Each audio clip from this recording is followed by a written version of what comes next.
razoável pensar que cerca de 2 milhões de israelitas deixaram o Egito durante o Êxodo? Em Êxodo capítulo 12, versículo 37, a expressão homens fortes eram cerca de 600 mil homens. Se em média a maioria deles fosse casado e tivesse apenas 2 filhos, a população seria de cerca de 2 milhões. Uma média semelhante vem do livro de Números. O número daqueles que chegaram ao Sinai, como temos registrado em Números capítulo 1, versículo 1, inclui 603.550 homens com 20 anos ou mais. Você pode ler isto, Números capítulo 1, versículo 45 e o versículo 46. Podemos aproximar o restante da população, as crianças com menos de 20 anos e as mulheres, comparando as 2 numerações dos levitas.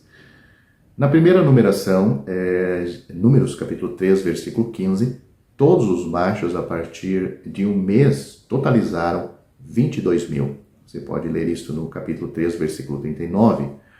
A segunda numeração contou os homens de 30 anos a 50 anos. Números capítulo 4, do versículo 46 ao 48, e totalizou 8.580. Portanto, aproximadamente 40% do total da população masculina, 22 mil, tinha entre 30 a 50 anos.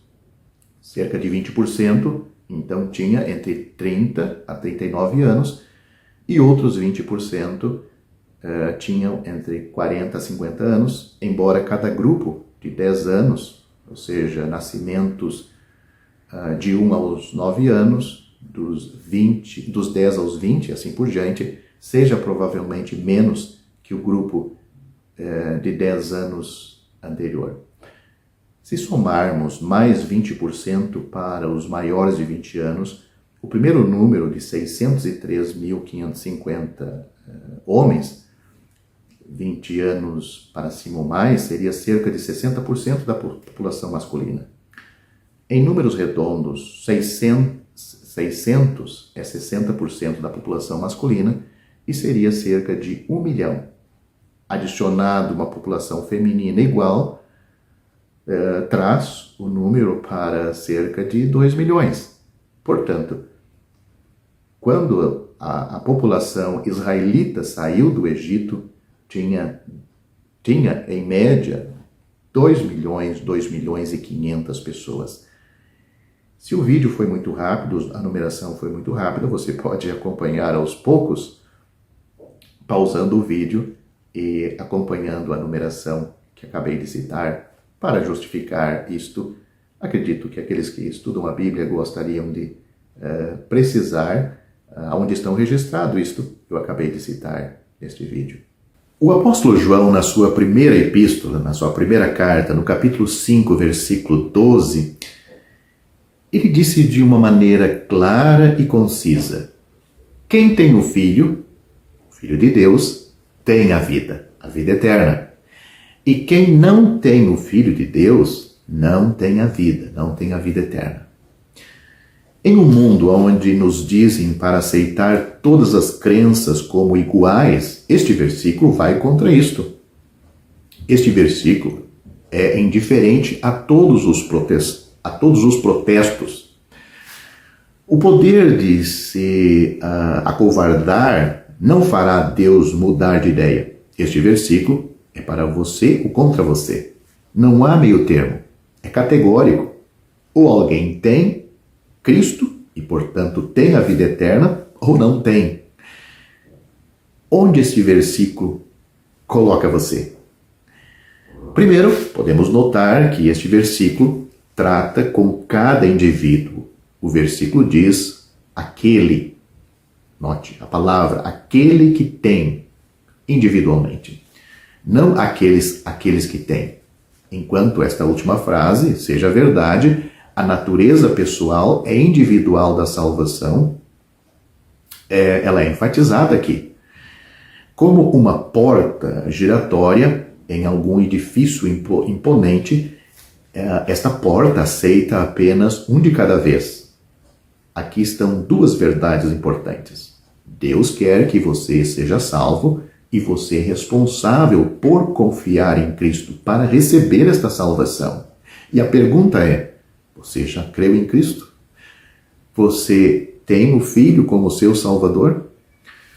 Em segundo lugar, podemos ver claramente que neste assunto da salvação individual, que no assunto da salvação individual, que isto é uma questão de fé. Aquele que tem o Filho como seu Salvador, de acordo com o versículo 13 deste mesmo capítulo 5 de 1 João, creram no nome do Filho de Deus. João, mais do que qualquer outro escritor da Bíblia, fala sobre fé, e fala muito. Mas o que é a fé? Talvez a palavra resultado ou conclusão nos ajudasse. É o resultado de ouvir, entender, concordar, submeter, aceitar e confiar. É consciente, inteligente, informado. Nunca é descrito na Bíblia como um sentimento, embora muitas vezes a fé é acompanhada pelo sentimento, mas não o inverso. Algumas das palavras da Bíblia para a fé são acreditar, receber, comprometer-se, inclinar-se, confiar, aceitar. Seja totalmente persuadido, descansar, conhecer, entender, confiar. No entanto, a fé salvadora nunca é fé em si mesma, é sempre fé em Cristo. A fé também não é uma obra, uma boa obra. A fé descansa num bom sacrifício, no sacrifício de Cristo. A fé é a única coisa que um pecador pode fazer sem que seja, de alguma forma, uma obra que ganhe a salvação. Portanto, todo o mérito da salvação de um pecador pertence a Deus e a Cristo. Em terceiro lugar, podemos dizer que essa fé não é geral, embora isso seja importante. A fé é específica, direcionada, e ela ocorre em determinada ocasião e tem resultados duradouros. Significa confiar em Cristo não para algum dilema em sua vida, não para levá-lo com segurança através de alguma cirurgia pendente, não para resolver alguma crise familiar. Tudo isso é muito bom e a pessoa pode ter fé em Deus para resolver essas coisas, mas não tem nada a ver esse tipo de fé com a fé para o perdão dos seus pecados e o resgate do inferno. A fé salvadora significa confiar em Cristo para salvá-lo para sempre da ira de Deus. Não é uma grande fé que salva, mas fé em um grande Salvador. Por que você pode confiar que Ele fará isto? Por causa do que Ele já fez na cruz. Portanto, não é confiar na vida de Cristo, mas em sua morte. Só isto pode nos salvar.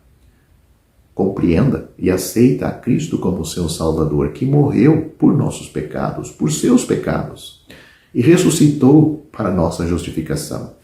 Em quarto lugar, percebemos que este versículo de 1 João capítulo 5, versículo 12, afirma uma posse presente. Aquele que tem o Filho tem a vida. Isso vai completamente contra a opinião da maioria entre as pessoas religiosas. A maioria supõe que ninguém pode ter a vida eterna agora. Portanto, não há busca para adquiri-lo. Perguntaram a Bill Gates, Bill Gates é uma das pessoas mais ricas do mundo, durante uma entrevista, qual seria a coisa mais importante que já havia acontecido com ele? De repente, ele se encheu de emoção, fez uma pausa e respondeu: minha esposa.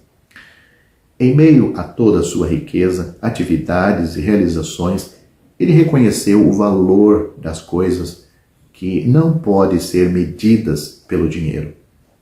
Donald Trump disse em uma edição das notícias e relatórios mundiais ele disse a seguinte frase: meça a riqueza não pelas coisas que você tem, mas pelas coisas que você tem, pelas quais você não aceitaria dinheiro. Rico, de fato, é a pessoa com esse tesouro da vida eterna. Finalmente, algo permanente, eterno, está envolvido nesta bênção da salvação e neste versículo, pois o versículo diz: aquele que crê no Filho tem a vida eterna. Isso está falando sobre... melhor dizendo, isso não está falando sobre quanto tempo você vive neste mundo. É uma verdade para a alma, é verdade para a eternidade. Se o corpo morrer, a pessoa estará com Cristo. Esta é a segurança para um coração medroso, para que saibais que tendes a vida eterna. Você tem o Filho, a vida que Ele dá. A vida eterna é uma vida para viver em comunhão com Deus já nesta vida e depois desfrutá-la por toda a eternidade. Você já tem isto? Se você não tem, o versículo diz: aquele que tem o Filho tem a vida. O Senhor Jesus Cristo disse em João capítulo 3 que Deus enviou seu Filho ao mundo, não para que condenasse o mundo, mas para que o mundo fosse salvo por ele. Quem crê no Filho tem a vida. Mas aquele que não crê no Filho não verá a vida, e a ira de Deus sobre ele permanece. Muitos religiosos afirmam que não podemos ter certeza da nossa salvação nesta vida. A questão da segurança de um crente nos atormentaria até o último suspiro se essa segurança dependesse de nós de alguma forma. Podemos temer não conseguir preservar até o fim esta salvação que ganhamos de Deus? E se vacilarmos em nossa fé pouco antes de morrer, como fica essa situação? E se escorregarmos em nossos momentos finais sem nenhuma oportunidade de arrependimento, como fica esta salvação que ganhamos? Se temos que preservar ela, ou perderíamos então o céu e mergulharíamos no inferno? Se a salvação dependesse de nós, teríamos todo o direito de nos preocupar. Na verdade, estaríamos desesperados. No entanto, Pedro nos diz que somos guardados pelo poder de Deus. 1 Pedro capítulo 1, versículo 5. Não somos instruídos a fazer o que nos manterá seguro, mas sim encorajados a saber quem é que está nos mantendo seguros. As Escrituras nos diz que o poder de Deus é tão grande que uma palavra de seus lábios chamou a ordem criada à existência. Gênesis capítulo 1 contém o refrão: e Deus disse, haja, e assim foi. O poder de Deus foi demonstrado no julgamento do grande dilúvio nos dias de Noé, no Mar Vermelho nos dias de Moisés, até mesmo fazendo o sol parar nos dias de Josué. O Deus que pode tapar a boca dos leões, transformar água em sangue, acalmar tempestades violentas e ressuscitar os mortos, é verdadeiramente ilimitado em seu poder. De fato, não há poder maior que o dele. Como é encorajador perceber que nós, como crentes, somos mantidos pelo poder de nosso Deus onipotente. Nem a vontade humana, incluindo nossa própria vontade pessoal, nem o poder de Satanás pode vencer aquele que mantém a sua própria segurança. O apóstolo Pedro, em sua primeira epístola aos crentes dispersos da sua época, ele disse: bendito seja o Deus e Pai de nosso Senhor Jesus Cristo, que segundo a sua grande misericórdia nos gerou de novo para uma viva esperança pela ressurreição de Jesus Cristo dentre os mortos, para uma herança incorruptível, incontaminável e que e que não se pode murchar, guardada nos céus para vós, que mediante a fé estáis guardados na virtude de Deus para a salvação, já prestes para se revelar no último tempo. Essas palavras estão em 1 Pedro capítulo 1, do versículo 3 ao 5. Nestes versículos, Pedro fala daqueles que renasceram para uma esperança viva. Aqueles que são nascidos de novo também têm uma herança imperecível, imaculada, imarcessível, que é guardada para eles. Assim, a herança é guardada para os herdeiros, e os herdeiros são guardados para obter essa herança. Como nos tornamos herdeiros? Como nascemos de novo? O que acontece, ou o que aconteceu, melhor dizendo, para aqueles que agora, se posso dizer, somos... Eu vou reformular essa pergunta. O que aconteceu para que agora se pudesse dizer que somos guardados pelo poder de Deus? Pedro diz que foi pela fé. O versículo 5, o último versículo que li. Não somos guardados pela nossa fé. Somos guardados pelo poder de Deus, uma bênção recebida quando nascemos de novo pela fé. A fé em Cristo trouxe salvação, de modo que agora estamos sob a mão protetora de Deus e temos uma herança esperando por nós. Há quem ensine que a frase aqui no versículo pela fé significa que o crente deve continuar a exercer fé para ser guardado pelo poder de Deus. Se isso fosse verdade, de que modo o poder mantenedor de Deus é benefício para nós? Como estamos sendo mantidos e de quê? Como estamos sendo mantidos e de que nós estamos sendo mantidos? Se a salvação de Deus não inclui ser salvos de mim mesmo, de que adianta? Ou é Deus ou é nós, não ambos. Se tivermos que nos manter seguros por nossa fé, não teremos esperança, pois nossa carne é fraca e nossos inimigos, ou seja, Satanás e este mundo, são poderosos. O que significa ser guardado aqui nesta passagem do apóstolo Pedro e em outras passagens? O que significa ser guardados por Deus? A palavra grega usada aqui é traduzida por guardados, e é um termo militar que significa para ser guardado ou protegido. A maneira como esta mesma palavra é usada em Gálatas capítulo 3, versículo 23 e Filipenses capítulo 4, versículo 7, leva-nos a concluir que Deus está preservando os crentes de escapar de seu reino e Ele está protegendo-os de ataques externos.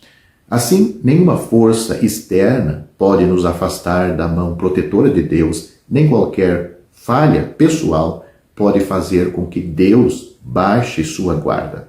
Vou ler esses dois versículos que acabei de citar para que a mensagem fique mais clara.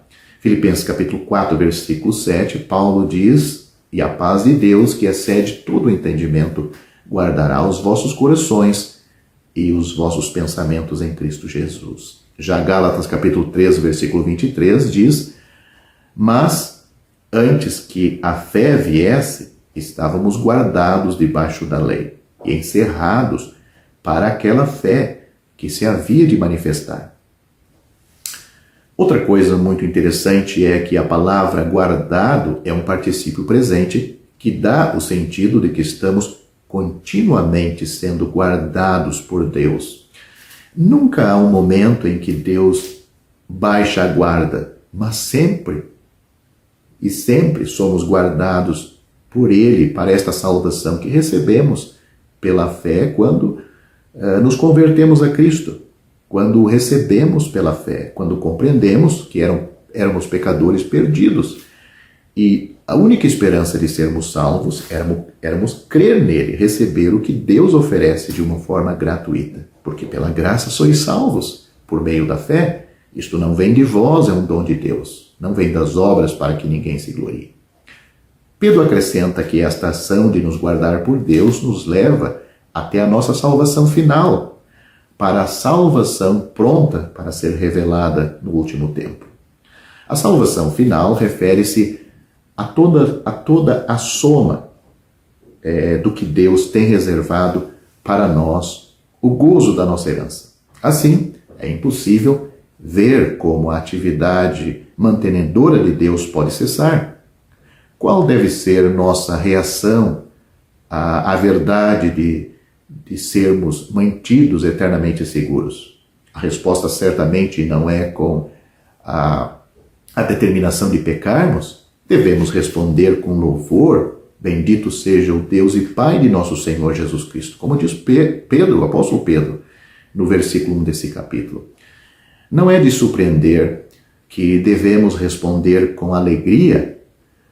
Vocês se alegram muito com isto. Diz Pedro, neste mesmo capítulo 1 da sua primeira epístola, no versículo 6, quão apropriado responder também com amor pelo próprio Salvador, a quem, não vendo, amais, diz o apóstolo Pedro, neste primeiro capítulo, do versículo 8. Todo salvo pode se perguntar: o quão seguro estou? E ele mesmo responder: estou tão seguro quanto meu Deus é forte. Estou tão seguro quanto suas promessas são certas. Estou tão seguro porque ele é fiel, mesmo quando eu não sou. Leia 2 Timóteo capítulo 2, versículo 13. A única maneira pelo qual posso ter certeza da salvação é quando ela é obtida pela graça e mantida pela graça. Caso contrário, nunca poderia ter qualquer garantia a qualquer momento. Pela graça de Deus, estou salvo e seguro. E você? Você tem esta salvação? A Bíblia diz: porque pela graça sois salvos por meio da fé. E isto não vem de vós, é dom de Deus. Não vem das obras, para que ninguém se glorie. Efésios capítulo 2, versículos 8 e 9, eu já citei esse versículo no vídeo. Um carcereiro perguntou para o apóstolo Paulo e seu companheiro Silas, na prisão em Filipos, o que era necessário que ele fizesse para ser salvo. A resposta do apóstolo Paulo foi: crer no Senhor Jesus Cristo e que ele seria salvo. E nada mais. Atos capítulo 16, versículo 31.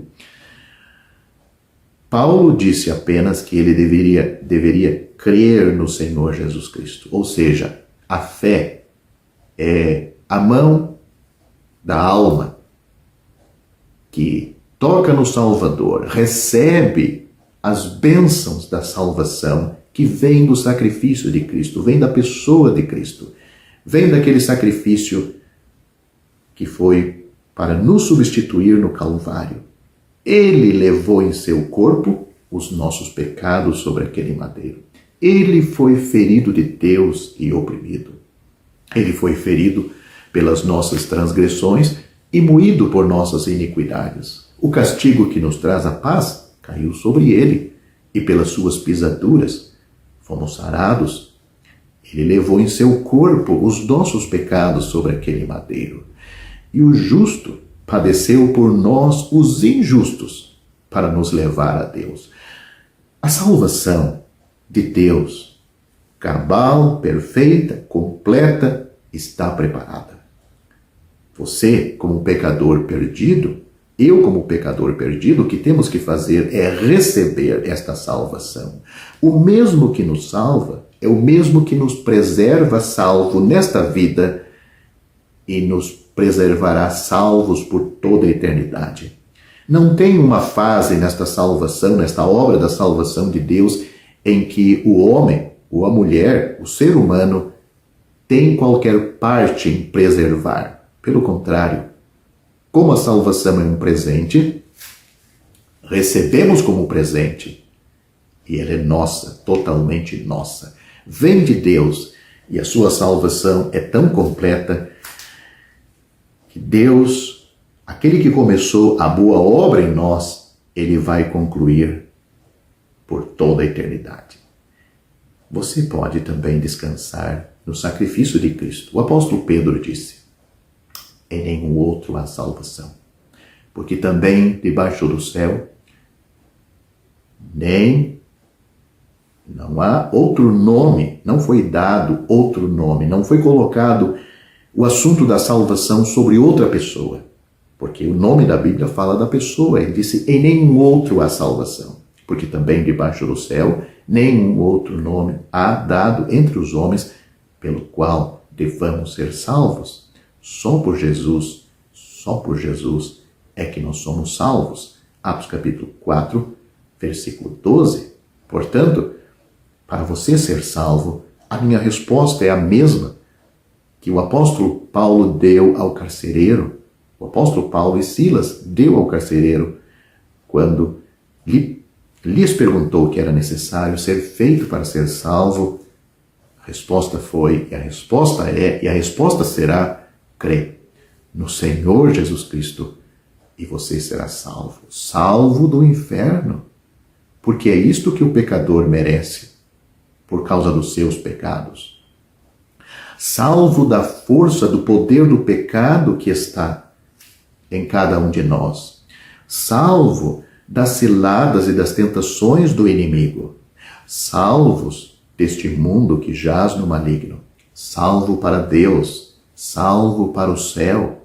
Salvo para ter comunhão com Deus nesta vida. Salvo por toda a eternidade. Se você não recebeu esta salvação de Deus ainda, você está perdido no caminho para o inferno. E para você ir para este lugar, a porta que se abre para este lugar é com a morte. Você morrendo em seus pecados, você pode estar certo, tão certo do que como você me ouve hoje, você vai abrir os seus olhos no inferno. Mas Deus não quer isto. Deus quer que todos os homens se salvem e venham ao conhecimento da verdade. Mas a pergunta é: todos os homens querem ser salvos? Eu pergunto para você: você quer ser salvo? Você pode responder para mim, mas responda para Deus. Eu não posso ver seu coração. Deus vê e Deus sabe, e Deus não vai deixar ninguém que queira ser salvo realmente sem esta salvação. Ao findar o labor desta vida, quando a morte ao teu lado chegar, que destino há de ter a tua alma? Qual será no futuro teu